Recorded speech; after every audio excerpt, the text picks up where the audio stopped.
All right, so get this. Today we're going to deep dive into neural goals. Like, how does our brain actually work when we're trying to achieve those big dreams? Oh yeah, this is exciting stuff. It is. And we've got this book, Secrets of Neural Goals by Vimal Paramangalath. That's great. It's supposed to be like a user manual for rewiring our brains for success using NLP techniques. You ready? Absolutely. The book's amazing. It goes beyond just setting goals, like way beyond. It's about those neurological processes that actually drive us, the stuff beneath the surface that makes achieving things possible. So it's like the behind-the-scenes action of our brains. I'm into it. Exactly. Okay, so right away, the book tells this story about these two friends, Ajay and Vijay. Oh yeah, I remember that. They've got similar potential, but their lives take totally different paths. Right. Like Vijay's crushing it, and Ajay's struggling even though he's talented and works hard. What gives? What's Vijay got that Ajay doesn't? That's the big question, right? And the book says, just working hard, not enough. Our brains are wired for survival, you see. They want to prioritize safety and comfort, not all that effort it takes to reach a big goal. So it's like our brains saying, dude, let's just chill here on the couch instead of chasing that crazy dream. That's a great way to put it. It's like the pain-pleasure principle. We're programmed to go for the good stuff and avoid the struggle. Makes sense.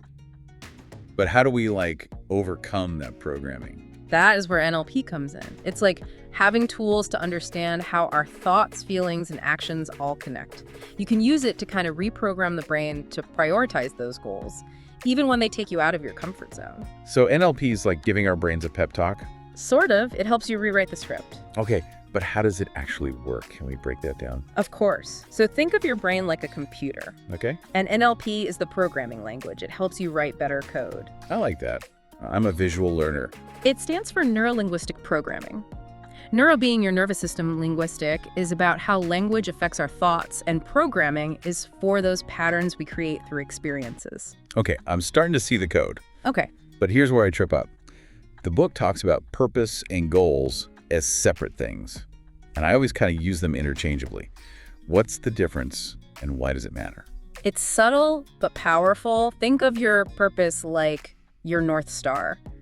The why behind everything you do. Okay. It gives your life meaning. Goals are those milestones you hit along the way, the steps to reach your North Star. So if your purpose is to make people laugh, your goal could be to become a comedian or write a funny movie. Exactly. You got it. And the book even has this NLP model. It's called well-formed outcomes. Helps you set goals in a way that makes them actually happen. Okay, well-formed outcomes. Sounds interesting. Tell me more.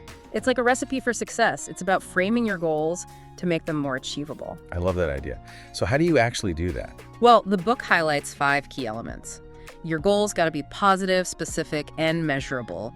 They need context. They got to be self-achievable and ecologically sound. Okay, I'm all about positive vibes, but can you break that down? What does a well-formed outcome look like in real life? So let's say someone wants to lose weight. Good starting point, but not well-formed. Yeah, okay, I see that. A better version would be, I want to reach a healthy weight of 150 pounds by exercising 3 times a week and cooking healthy meals at home. So it's about making an action plan, not just a wish. Right, be precise. I like it. Yeah. Okay, the book also goes deep on identity, which sounds kind of philosophical. Does that stuff really matter? It's crucial. Identity is all those beliefs we have about ourselves. And those beliefs can make or break our success. Think about it. If you believe you're bad at math, are you gonna go for a career in finance, even if you secretly find it interesting? Probably not. So those beliefs become self-fulfilling prophecies. They can. We've got layers of identity. Based on our species, gender, nationality, religion, the roles we play. And these layers, they can work together or clash, creating conflict inside us. So it's like those little voices in our heads arguing with each other. But how do we make sure the success voice wins? That's where NLP techniques come in. Things like swish and anchoring. They help us change our identity, become the person who achieves the goal, not the one held back by old beliefs. It's like rewiring those circuits in your brain. Whoa, this is more than just making a to-do list. Speaking of lists, the book also talks about beliefs in general. And let's be real, those can be super hard to change. How do we even start? You're right, beliefs can feel really stubborn. But awareness is the first step. The book outlines 3 levels of beliefs.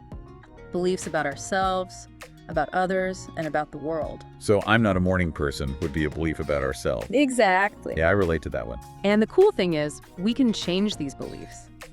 The book gives a 4-step process for transforming limiting beliefs.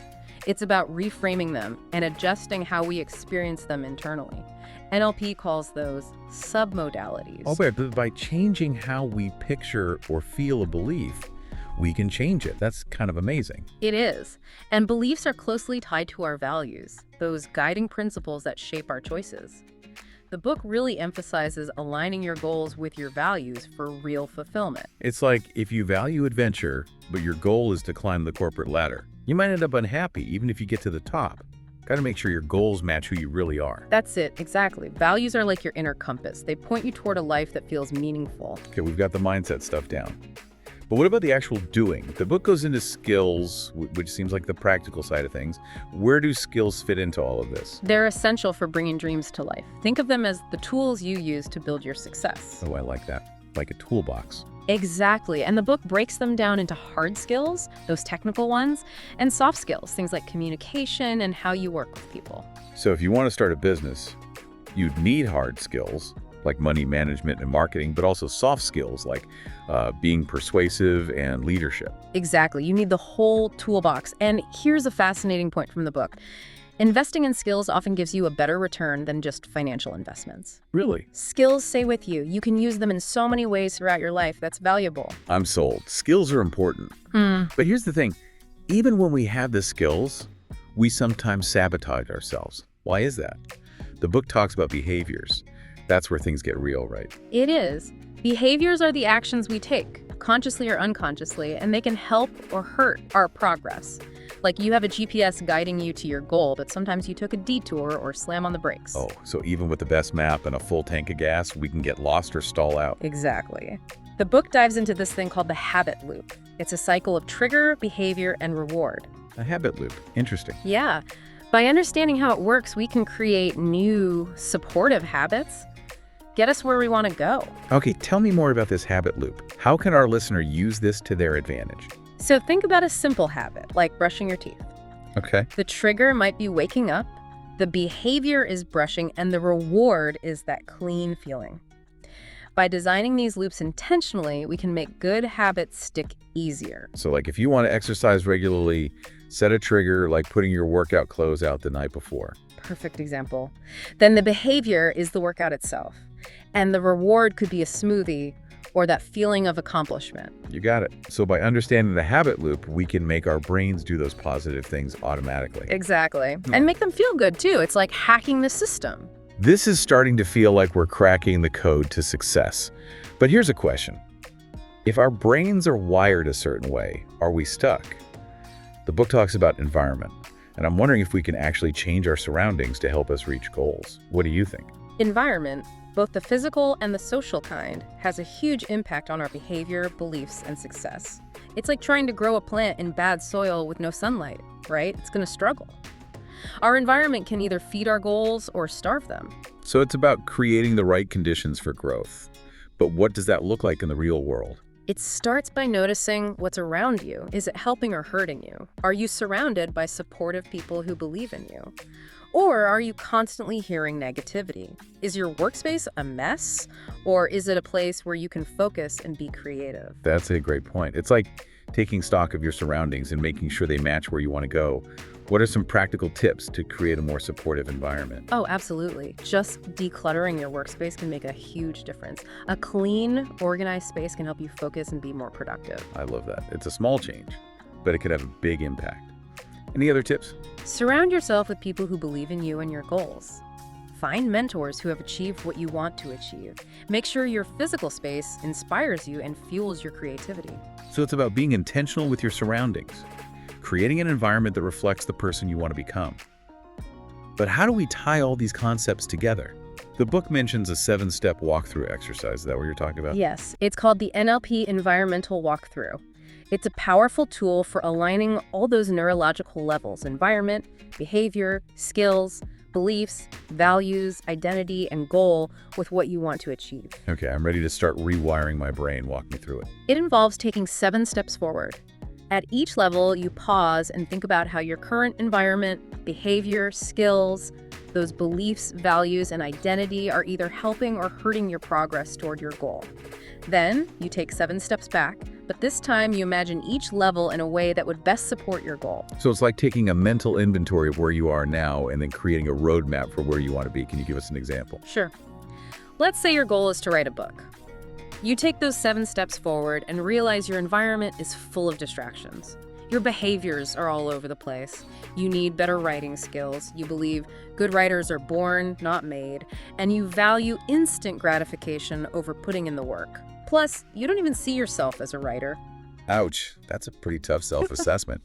But I guess you have to be honest with yourself to see those roadblocks. What happens when you take the 7 steps back? As you walk back, you start to reimagine each level. You picture a dedicated writing space free from distractions. You see yourself following a regular writing schedule, taking courses to improve your craft, replacing that limiting belief with the affirmation, I am becoming a skilled writer. You prioritize dedication and embrace the identity of an author. Wow, it's like transforming from a scattered, unsure wannabe writer to a focused, confident author in just 14 steps. It shows the power of aligning all those levels, right? And the best part is you can use it for any goal. I love that. And the book gives some examples, right? Like the health goal and a professional one. Yeah. In the first example, someone wants to lose weight. They realize that fast food is everywhere, they don't have a gym membership, and their fridge is full of junk food. They eat out a lot and don't exercise much. They might not know how to cook healthy meals or exercise effectively. They believe they don't have time to exercise. They value convenience over health. And they don't see themselves as a healthy person. Yeah, I think we've all been there. It's easy to fall into those traps. What happens when they walk back and reimagine those levels? As they walk back, they see a different picture. They stock their kitchen with healthy food, join a gym, and commit to cooking and exercising regularly. They learn new recipes and workout routines. They replace that limiting belief with, I can make time for my health. They prioritize their health, and they embrace the identity of someone who is committed to a healthy lifestyle. It's amazing how just shifting your perspective and aligning those different levels can change things so dramatically. What about the professional goal? The second example is about becoming a confident public speaker. They realize their environment is quiet, with limited interaction. They avoid public speaking opportunities. They might be good writers, but get nervous when speaking. They believe that public speaking is terrifying. They value comfort and avoiding attention over growth. And they identify as an introvert who is not good at public speaking. Again, I think a lot of us can relate to that. Public speaking can be scary, especially if you're an introvert.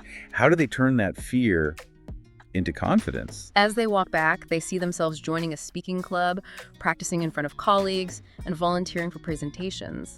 They commit to daily practice, working on their voice and body language. They replace that fear-based belief with, I can engage and inspire an audience. They start prioritizing growth and sharing their knowledge. And they embrace the identity of a confident and impactful speaker. It's like they're stepping into a new version of themselves, one that can handle those challenges and thrive in that environment. Exactly. That's the power of this exercise. It helps you see the transformation and break it down into steps you can make. This is so insightful. I'm seeing how all these concepts, beliefs, behaviors, environment are connected. Understanding those connections can really help us achieve our goals. But life isn't always easy, right? What happens when we hit roadblocks and setbacks? It's where things get really interesting. The book doesn't pretend setbacks don't happen. Right, they're part of life. Exactly. Challenges are inevitable. But instead of seeing them as failures, the book says, see them as chances to learn and grow. So it's about being resilient, adapting when things don't go as planned. Like that saying, fall 7 times, stand up 8. That's it. The path to success is rarely a straight line. Right. It's about those ups and downs, learning from mistakes. You know what I'm realizing from this deep dive? Achieving goals isn't just about willpower. It's about understanding our brains and then using that knowledge to create a system that helps us. Working smarter, not just harder. Exactly. And speaking of working smarter, the book mentions mentorship, which we haven't really talked about. How does that fit into this whole neural goals thing? Mentorship is huge. Having someone who's already done what you want to do, they can give you guidance, support, keep you accountable. It's like having a guide through a jungle. Oh, I like that. A good mentor can help you navigate the tough parts, stay motivated, avoid those common pitfalls. Exactly. They've already been down that path. You don't have to figure it all out yourself. And the book says finding the right mentor is key. Makes sense. Someone who gets your values, understands your goals, that kind of thing. Listeners, if you're looking for a sign to reach out to someone you admire, this is it. But wow, we've covered so much. My brain is doing a happy dance right now. This deep dive has been amazing. I feel like I get it now. Like I really understand how to approach my goals. That's great to hear. It's always exciting to see how these concepts click for people. Before we wrap up, let's recap some key takeaways for our listeners. What are the most important things to remember about achieving success through these neural goals? Well, first off, gotta remember, our brains are wired for survival, not always for those big, ambitious goals. Right. So we have to use those NLP techniques to, reprogram our thinking, our behaviors. That's like giving your brains a software update? Exactly. Understanding the user manual, hacking the system a little. Another key takeaway, make sure your goals match your purpose and your values. That's crucial. Right, it's got to be fulfilling. What else? Develop the right skills, adopt helpful behaviors, and of course, change your environment. The physical and social stuff, all that can make it easier to stay on track. Oh, and let's not forget about mentors. Yeah, they're invaluable. They can give you support, insights, and that boost of motivation we all need sometimes. This has been an amazing deep dive into neural goals. Thanks so much for being here today. My pleasure. It's been great. And listeners, we encourage you to come back to this episode. It's packed with information and strategies you can use again and again. The journey to success is always going on. But by understanding these neural goals, you can create a roadmap to achieve your dreams and live a life that feels meaningful. Don't forget, start small. Even a simple change like tidying up your workspace can make a difference. That's such a good point. Little changes can lead to big transformations. Until next time, keep diving deep, keep reaching for those stars, and remember, you have the power to rewire your brain for success. That's where things get interesting, right? The book doesn't pretend setbacks don't happen. Right, they're part of life. Exactly. Challenges are inevitable. But the book says don't see them as failures. See them as chances to learn and grow. So be resilient, adapting when things go wrong. It's like that saying, fall 7 times, stand up 8. Perfectly put. You rarely get a straight path to success. It's about the ups and downs, learning from mistakes, and refining your approach, You know what I'm realizing from this deep dive? Achieving goals isn't just about willpower.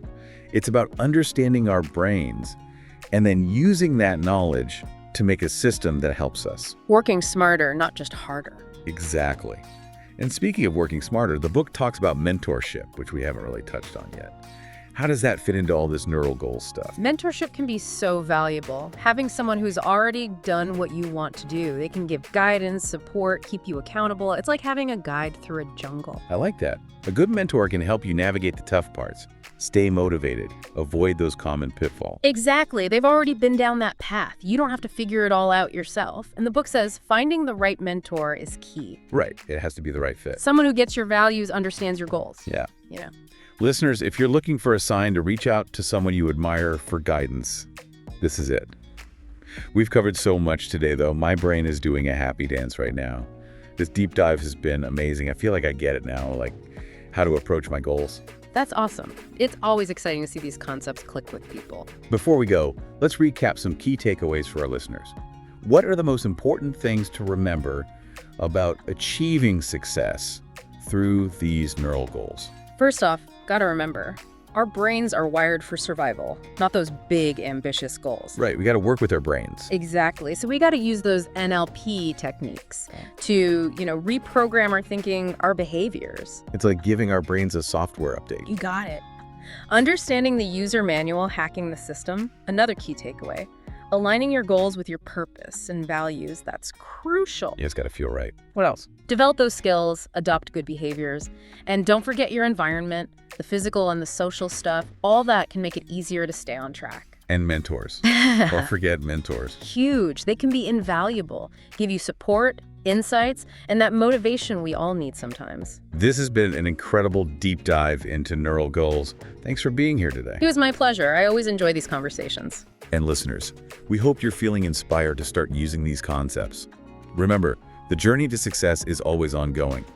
But with this understanding of neural goals, you can create a roadmap to achieve your dreams and live a life you love. And don't be afraid to start small. Even something simple like tidying your workspace can have a ripple effect. Such a good point. Little changes can lead to big transformations. Until next time, keep diving deep, keep reaching for those stars, and remember, you have the power to change your brain and achieve success.